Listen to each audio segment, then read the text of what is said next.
Weekend की रात थी। शहर से काफी दूर एक पुराना सा फार्म हाउस, पेड़ों से घिरा हुआ, कच्ची सड़क के आखिरी छोर पर। हर शनिवार रविवार यहाँ 5 लोग इकट्ठा होते थे। ये कोई पार्टी नहीं, ये था एक सपोर्ट ग्रुप। फार्म हाउस की मालकिन मीरा, 30-32 की उम्र, शांत चेहरा, लेकिन आंखों में सालों की थकान। हर हफ्ते वही रूटीन। मीरा अंदर आती, लाइट ऑन करती, कुर्सियों को गोल घेरा बनाती और उनका इंतजार करती। रोहन, सोनल, गुप्ता अंकल और काव्या।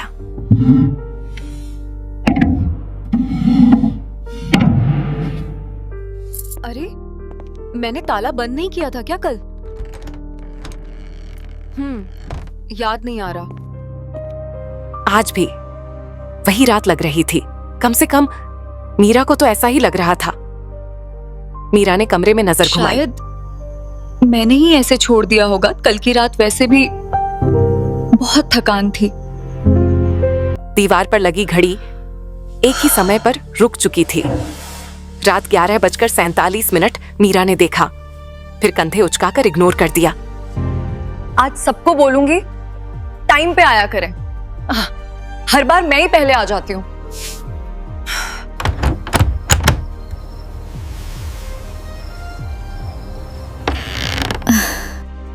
आ गए? आज तो टाइम पे लग रहे हो। पहले अंदर आया रोहन, दुबला पतला, आंखों के नीचे काले घेरे। रिहैब से निकलकर अब तक क्रेविंग से लड़ रहा था। हाँ, आज रास्ता खाली था, कोई ट्रैफिक ही नहीं था मीरा। फिर आई सोनल, मिडिल एज, शांत चेहरे पर हमेशा गम की परछाई। एक हादसे में उसने अपना पति और 2 बच्चों को खो दिया था। मीरा, आज थोड़ा अजीब लगा। रास्ते में एक भी स्ट्रीट लाइट नहीं जल रही थी। पूरा रास्ता बिल्कुल काला। तुम लोग भी ना हर चीज में हॉरर ढूंढ लेते हो। बैठो बैठो, मैं चाय बाद में बनाऊंगी, पहले सेशन शुरू करते हैं। तीसरा, गुप्ता अंकल, हाथ थोड़ा कांपता, सांस थोड़ी तेज। सालों से एंजाइटी और पैनिक से जूझ रहे थे। मीरा, आज रास्ता इतना साइलेंट था जैसे पूरा शहर सुन्न हो गया हो। आखिर में आई काव्या, कम उम्र, लेकिन चेहरे पर जिंदगी की मार साफ दिखती थी। टॉक्सिक रिलेशन और हिंसा से निकली हुई। मीरा दी, सब लोग आ गए। आज का टॉपिक क्या है? अच्छा चलो, प्रोग्रेस के बारे में बात करेंगे आज सारे। जा। अब तक कौन कहाँ पहुंचा है? बस कल की रात के बाद थोड़ी थकान लग रही है। याद नहीं कब सोई, कैसे सोई, शायद बहुत देर हो गई थी। चारों एक दूसरे की तरफ देखते हैं। उनकी नजरें कुछ ज्यादा ही भारी हैं। ठीक है, आज भी वही रूटीन रहेगा। जो सबसे पहले शेयर करना चाहता है, शुरू करें। मैं शुरू करता हूं। जैसा कि आप सब जानते हो, मैं सालों से शराब और ड्रग्स में फंसा हुआ था। रिहैब से निकला तो लगा अब नॉर्मल लाइफ वापस मिलेगी, पर कल रात कुछ अलग सा हुआ। कल तो हम सब नॉर्मल सेशन करके घर गए ना। फिर घर पहुंचना याद है तुम्हें मीरा? नहीं, बस इतना याद है कि हम लोग बातें कर रहे थे, फिर मैं बहुत थक गई थी, आगे ब्लैंक है। वैसे भी दिमाग पे जोर डालने से अच्छा आज की बात करें।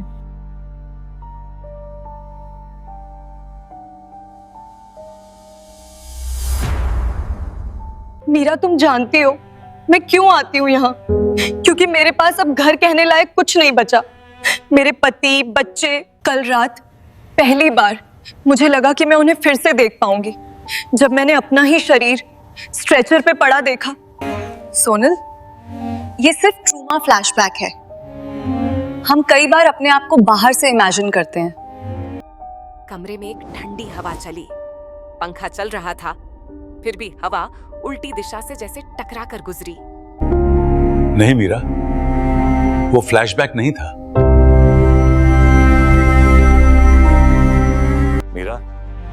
तुम हमेशा बोलती थी सच से भागोगे तो दर्द बढ़ेगा। आज वही सच तुम्हें सुननी पड़ेगी। आप कहना क्या चाह रहे हैं? स्ट्रेट पॉइंट पे आइए प्लीज। कल रात सेशन खत्म हुआ, तुमने बोला चलो मैं सबको छोड़ देती हूँ, वैसे भी रात हो गई। हम सब तुम्हारी कार में बैठे, तुम ड्राइवर सीट पे, हाँ। आगे रोहन, पीछे मैं, सोनल और काव्या। बारिश तेज थी, हम बात कर रहे थे, हंस रहे थे। तुम स्टीयरिंग संभाल रही थी। फिर एक तेज हेडलाइट सामने से, हमारा हॉर्न, ब्रेक की आवाज और एक जोरदार टक्कर।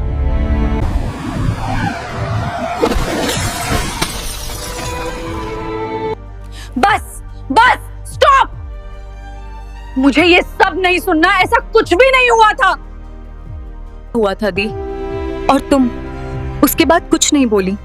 मैंने देखा था, तुम्हारा सिर स्टीयरिंग पे झुक गया था, तुम्हारी सांस वहीं रुक गई थी, तुम्हें वहीं कवर कर दिया गया था रोड पे बारिश में। मैंने खुद को देखा स्ट्रेचर पर, मेरा सीना ऊपर नीचे होना बंद हो रहा था और मैं ऊपर से ये सब देख रहा था।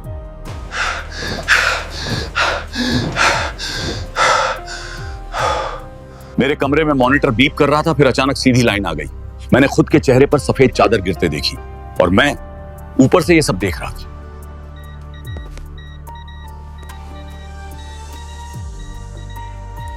मैंने नर्स को कहते सुना, पर शी इज नो मोर। और मैं सर के पास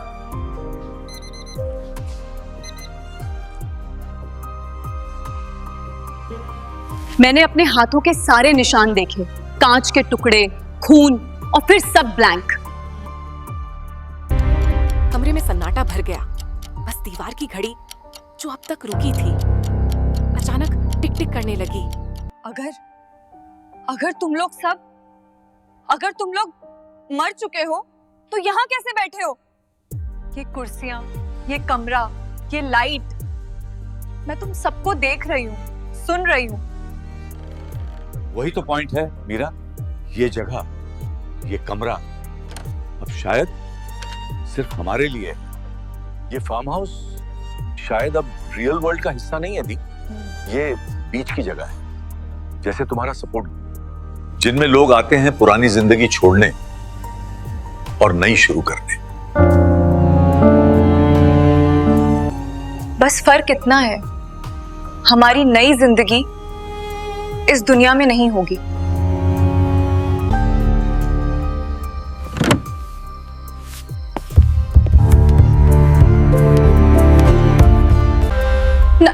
नहीं, ये लाइट का इश्यू होगा, ये मिरर पुराना है। मैं क्यों नहीं? उस मिरर में सिर्फ जिंदा लोगों की परछाई दिखती है मीरा। मतलब मैं भी उस एक्सीडेंट में, तुम भी मीरा, तुम सबसे पहले गई थी, हम बाद में। लेकिन तुम्हारा दिमाग शायद ये मानने को तैयार नहीं था, इसलिए हम सब आखिरी बार यहां आ गए। कुर्सियों का घेरा अब सचमुच आखिरी बार लगा था। तो ये जो आज की मीटिंग है, ये हमारी आखिरी मीटिंग है। हाँ दी, मेरे लिए तो शायद है। मुझे पहली बार डर नहीं लग रहा, कुछ हल्का लग रहा है। मैंने अभी अभी अपने बच्चों की हंसी सुनी, बहुत दूर से, जैसे कोई मुझे बुला रहा हो। मेरे कानों में मॉनिटर की बीप की जगह अब सिर्फ साइलेंस है, जो डरावना नहीं लग रहा। और मुझे क्रेविंग नहीं हो रही। पहली बार मेरे हाथ नहीं कांप रहे। चारों के चेहरों पर एक अजीब सी शांति थी। दर्द अभी भी था, लेकिन जैसे बोझ उतर गया हो। तो मैंने जो सपोर्ट ग्रुप बनाया, एक रात में सबकी जिंदगी ले बैठा। नहीं मीरा, एक्सीडेंट तुम्हारी वजह से नहीं हुआ। बारिश, सड़क, ट्रक, किस्मत जो भी था वो अलग है। तुमने हमें अकेला नहीं छोड़ा। तुम्हारा दिमाग, तुम्हारा दिल, दोनों ने हमें फिर यहीं बुला लिया। ये हमारा आखिरी सेशन था मीरा, जहां हमें सच को सुनना और मानना था। मैं मानती हूँ हम सब मर चुके हैं, लेकिन कोई अधूरा सेशन नहीं, कोई अधूरी कहानी नहीं। थैंक यू तुम सब आखिरी मीटिंग के लिए वापस आए। अब मैं भी जाने के लिए तैयार हूं।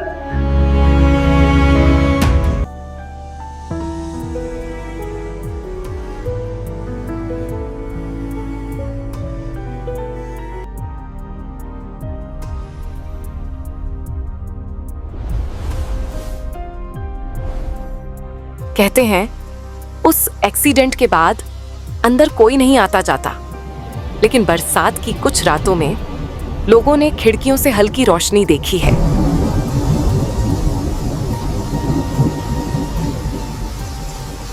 हेलो, सब्सक्राइब, लाइक और शेयर करना मत भूलिएगा। अभी कर लीजिए प्लीज।